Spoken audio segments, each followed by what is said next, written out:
By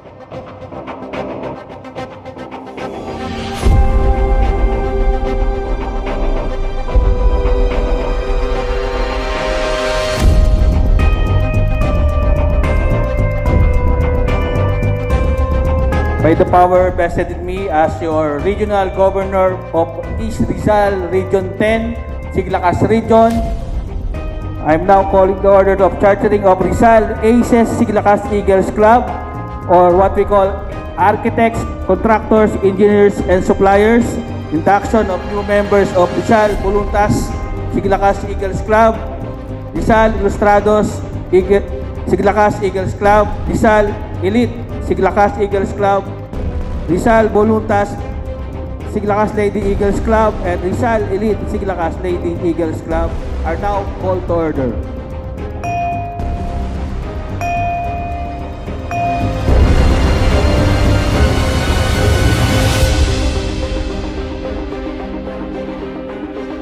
Welcome po at congrats in advance po sa mga i-induct po today na ating mga ate at kuya.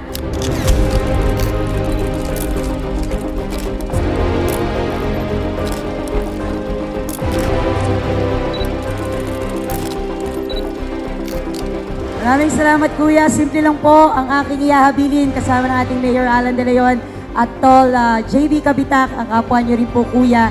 Panatilihin po natin yung pagmamahal sa samahan at hayaan yung maramdaman ang pagmamahal ng isang agila. Muli po, mabuhay ang agila.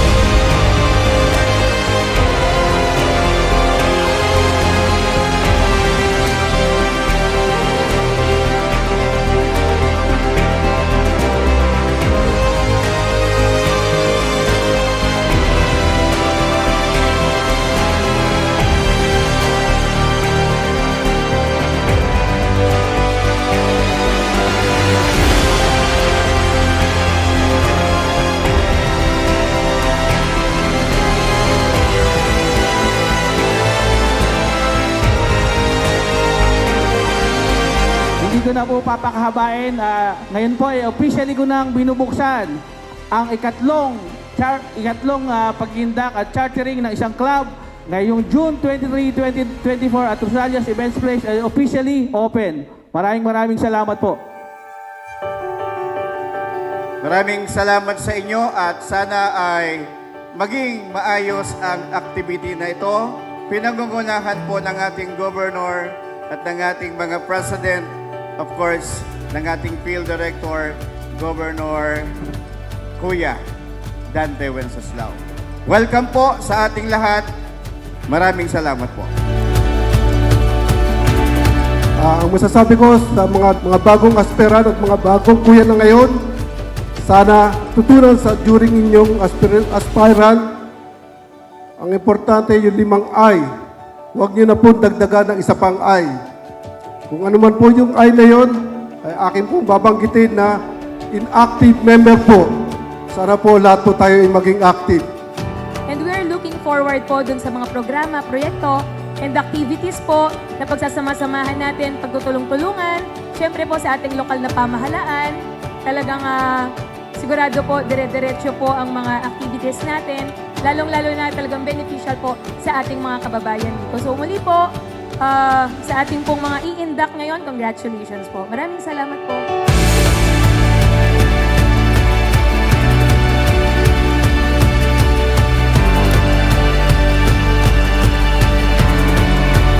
Ang samahang ito ay magiging ganap na katuwang ng pamahalaan ng ating pong bayan para sa isang mas maayos, magandang komunidad. Sana po sa muli nating pagkikita ay makita ko rin po kung ganong napasigla, napatatag at napalakas ang samahang ito.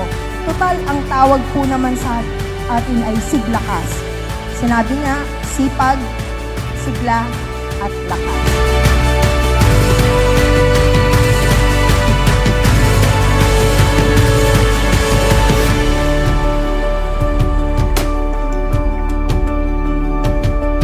Ninanais ang ating grupo ang laging tumulong po sa kapwa. Minsan talaga nangyayari na sobrang dami ng mga nakakasama. may konting mga glitches, konting tampuhan, kung ano ba. Pero lagi dapat ang namamayani dyan ay ang pagiging isang malakas, mapag-unawa, mapagmahal sa inyo pong lahat. Panatilihin natin ang pagiging malakas na agila.